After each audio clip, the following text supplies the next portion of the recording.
Good evening, everybody. This is the weirdest light in here tonight. It is so bright. It's streaming through my net curtains here in the office, and it's red hot. So I've got a little fan going. So if you can hear that in the microphone, I'm sorry. But I actually literally would die without it. And I've had to put lights on, believe it or not, even though it's so bright in here, I've had to put lights on because it was weird lighting. So you've got the unkempt look tonight because I took the time to have a nana nap this afternoon in this heat because it's important for us to look after ourselves and to rest. We are not used to it. And I know everybody's talking about the heat at the moment, and we are just not set up for it in this country, are we? We're just not set up for it. When you go abroad, there's air conditioning everywhere. There's relief. We can't get any relief from it unless we sit in a cold bath or have a cold shower, but that doesn't last very long. So I've got the window open and the boy races of Dalbeattie are out already. I've got the fan on. I've got lights on. And tonight I want to talk to you all about time. And this will be the third time that I have talked about time in a time period of 24 hours. Because last night I did a masterclass on Work Less and Do More, which is all about time and productivity. And I did a live in my group this morning about time. And I've attached in the comments, there's a little link to my blog about time. And it's been triggered. I always do the masterclass on Work Less, Do More after my 5-day challenge. Always do the same masterclass. It's a really good masterclass, and it gets people thinking about how they perceive time. I'm not going to say manage time. I'm not going to say experience time. How they perceive time right now in the society that we live in. So for those of you that don't know me that are dropping on, I am Mandy Nicholson, and I am the Creative Genius Consultant. I'm an artist, I'm an author, and I help creative women to launch, grow, and scale their businesses and make more money. I have just finished a 5-day challenge, as I just said, and we are back into normal trading this week. So I wanted to come along tonight and talk to you about time. I'm hoping that the connection is okay. Had a bit of a fuzzy connection. I don't know whether it's to do with the heat. I'm just going to close a few tabs because we always have more than one tab open to see if that helps. So tonight I want to talk to you about our perception of time in the society that we live in now. And I want to take you back. And one of the things that's really interested is that I'm coming into a week where we'd normally talk about time management and time and productivity. And I have been reading a book called 4,000 Weeks, which was a book of the month a couple of months ago, I think, in one of my networking groups. And 4,000 weeks is the average time that we as human beings have on this planet. We have 4,000 weeks. So what we do with our 4,000 weeks is everything. And I want you to think back now, because we now belong to a society that everything is dictated by time. Even the time of this live tonight at 7 p.m. It's always at 7 p.m. on a Tuesday. I do that so people can plan it in if they want to watch it, to make it easy for people. But we are driven by and dictated to by timings and time scales, the time we have to be at work, the time that we leave work, the time we have to pick the kids up, the time that we invest in things, the time at the gym, the time for exercise, the time for everything. We think about time. And yet, if you go back to medieval times or even cavemen times, they didn't understand what it was as a concept. And this is what I've said in both of my last lives, is that this really hit me when I read it in this new book that I'm reading, is that people used to just get up when they naturally awoke, when the sun came out, when the temperature changed, and they used to just do the tasks that needed to be done to feed their family, to function in their villages and in their communities, in their society. There was no, time to be at school or time to be at the doctor's, or life was a lot more relaxed. And even though people didn't live as long, and we don't know, it was a tough time for them. It was a tough time. How many times can you say time in a life? it was tough for them. Life was tough. They died young. They didn't have all the things that we have today, but they also potentially did not have the anxiety, the stress, the mental illness, the post-traumatic stress, all the things that we experience in our society today, which are there because we're put under pressure to be, do, or act in certain ways. And, even school times, everything is dictated, isn't it? When we discovered time, we then set the world by it. But time really doesn't exist. It doesn't matter when you do anything. And it's very difficult when you're in your own business to manage yourself effectively so that you actually can learn to manage your time so that you are not managing time, if that makes sense to you. And hopefully that will become clear during this live. So, for instance, if you are in business for yourself and you sit with a diary and open it to Monday and it's blank and you do not have any tasks in that diary and you've not planned your week, I'm going to guarantee that you're going to do nothing. I'm going to guarantee that you're going to do nothing or very little. And you're going to do that nothing or very little really slowly. Because when we have lots of time, we dilly-dally, we meander through that time. We have no sense of purpose or sense of urgency. So there is an element of us, if we want to enjoy our 4,000 weeks, isn't it better to get the work we need to do done succinctly so that we can really enjoy that time? Then there's the other side of that, the flip side of that. When we've got too much time, we get bored, we dilly-dally. When we've not got enough time, we're under pressure. I've not got time to do this. I've not got time to play with the kids. I've not got time to do this for you, little Johnny. Mummy's busy. So we're in this world of contrasts on time of where we've got too much and we're bored and we don't know what to do and we don't know how to fill it and we're not productive, or we're overwhelmed and under pressure. That push and pull is what causes stress and anxiety and depression. One of the many reasons, not the only thing, one of the many reasons, if you're going to call me out, just one of the many things, but you must feel it. You must, comment, please, if you feel that push and pull, that pressure on time, that pressure to deliver things. So that's why I've been popping up this week to talk about time, because it actually doesn't exist. It really doesn't. We just exist. We get up, we live, we breathe. Does it really, really, really matter if we do things at specific times? I know, yes, we've got to book appointments and we have to fit into society and we have to do all of that. But when you're running your own business, you get to choose your time.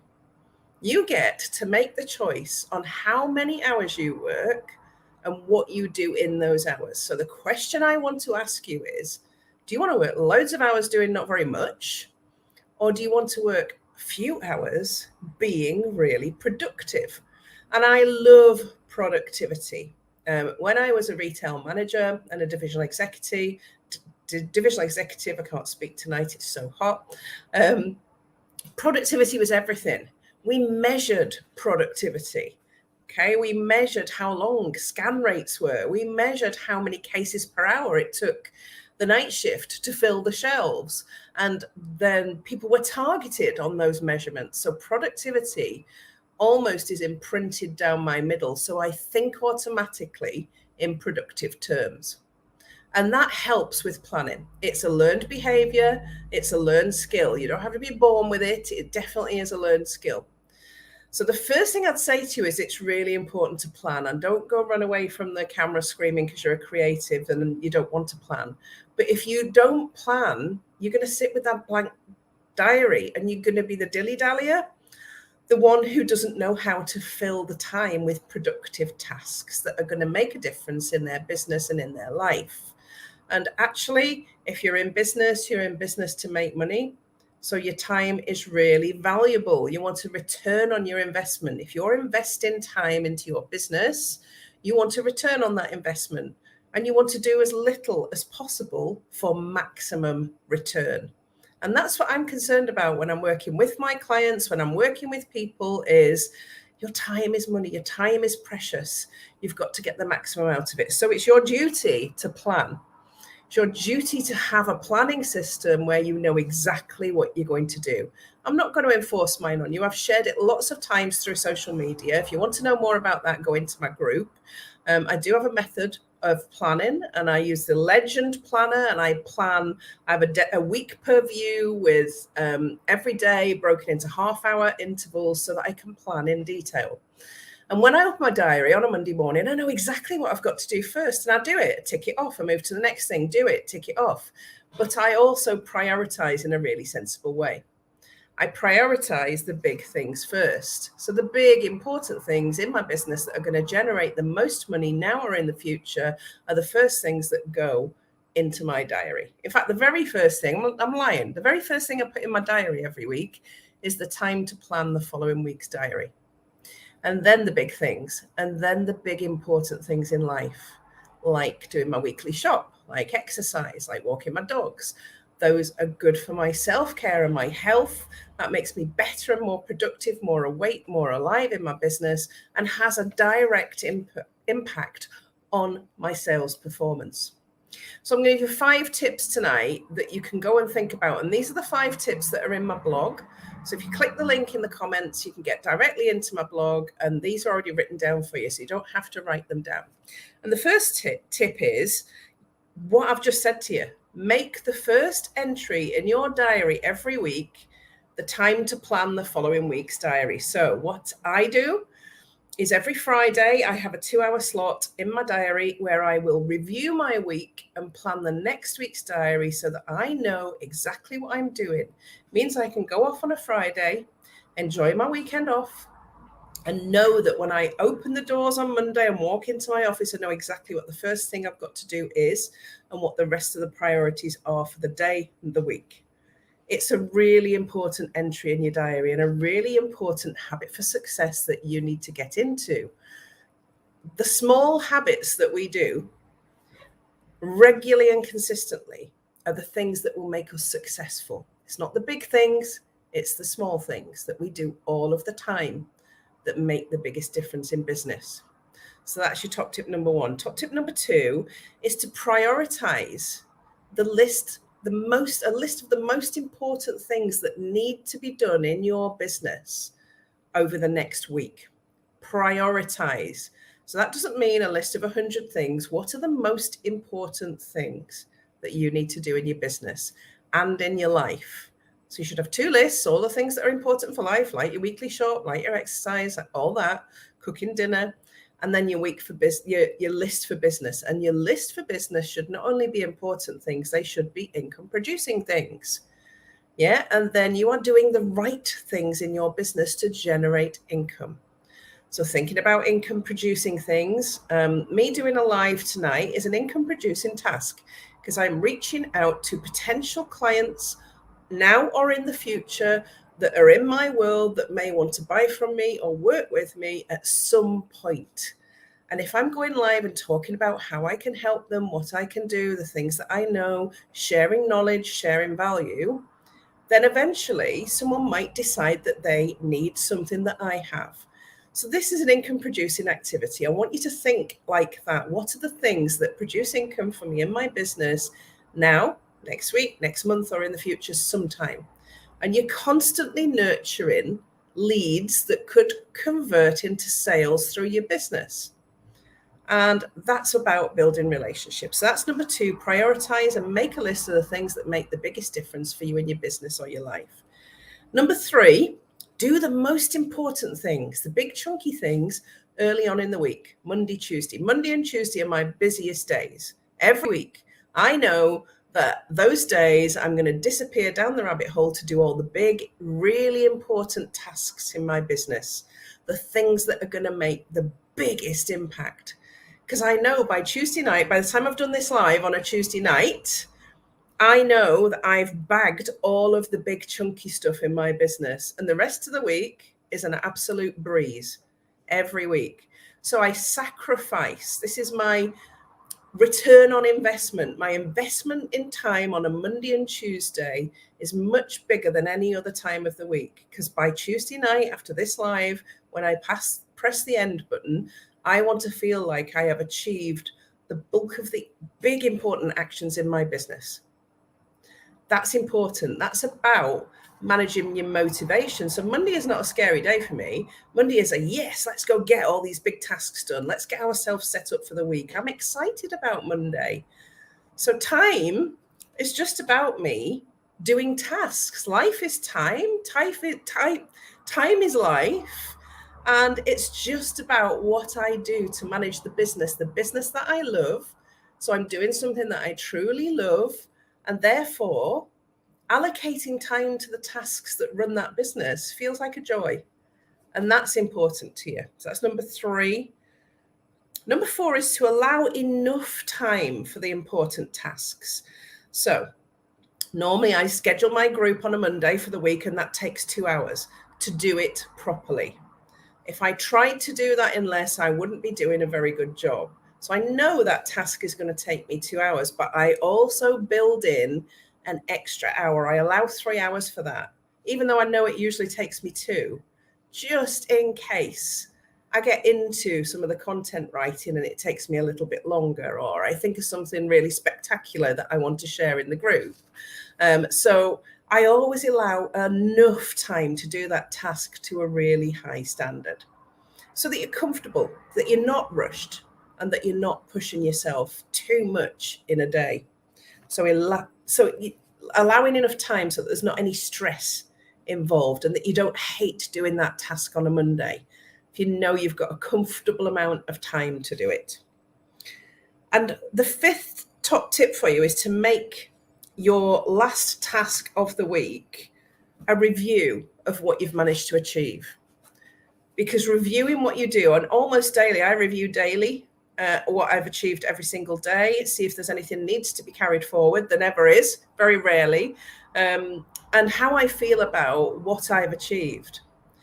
This is all about, it sounds like really a bit overwhelming, but it's about me respecting that I want the time outside of the 3 days a week that I work, and I only work 3 days a week in my coaching business. Monday and Tuesday are the longest and the hardest. Then I work a Thursday. Those are my 3 working days in my coaching business. Other than that, the other days are allocated at the minute to the mini castle and to other income streams, and to me doing the things that I really want to do. That's taken me time to build that business. I invested the time to build the business because the return on my investment is the business that I currently have.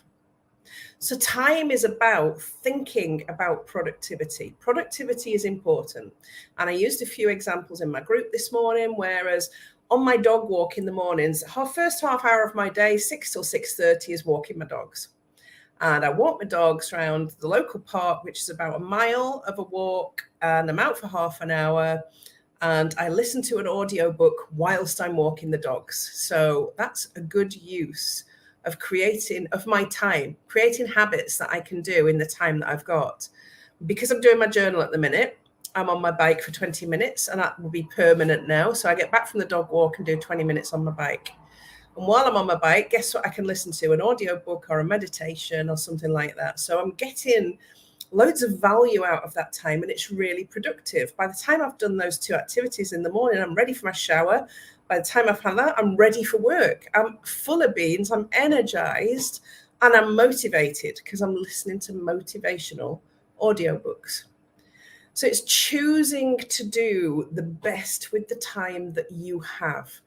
I don't actually think about the time. I just get up and do the dog walk and listen to the audiobook. I don't set myself a time limit. I just enjoy doing that activity. And I know it takes roughly that time. So managing time is about respecting that whatever you invest in it and however you invest in it is going to bring back to you. It's going to bring you that return on investment. So if you're in business, having a planner, having a strategy, knowing how many hours you want to work. I work 20 hours a week in my business, and it's a 6-figure business. So how many hours do you work in your business? How much money are you making? What return on investment of time are you getting? And is it worth your while? And if not, perhaps the place to start is looking at how you plan the activities that you do in that time, how you're habit stacking, how you're managing to be productive in those 4,000 weeks that you have on the planet. And are you enjoying them immensely? Because if you're not, that's your real starting point, isn't it? When you do something you love, your management of time becomes very easy. So that's it. It's hot tonight. It's horrible sitting here with lights on. It's lovely to talk to you, but it's horrible sitting here with lights on. There is no relief from this heat. So that's me. I'm done. That's long enough for any live in this heat. And if you managed to watch it, well done to you. I will see you same time, same place next week with another topic. And hopefully it won't be quite as hot then. I am praying for less hot weather. I'm sorry. I'm blonde and white. And actually, I don't like it very much. So I'm praying for it to cool down a bit and for some Scottish rain. So I will see you all next week at the same time. Have a wonderful week. Much love and colour. Bye for now.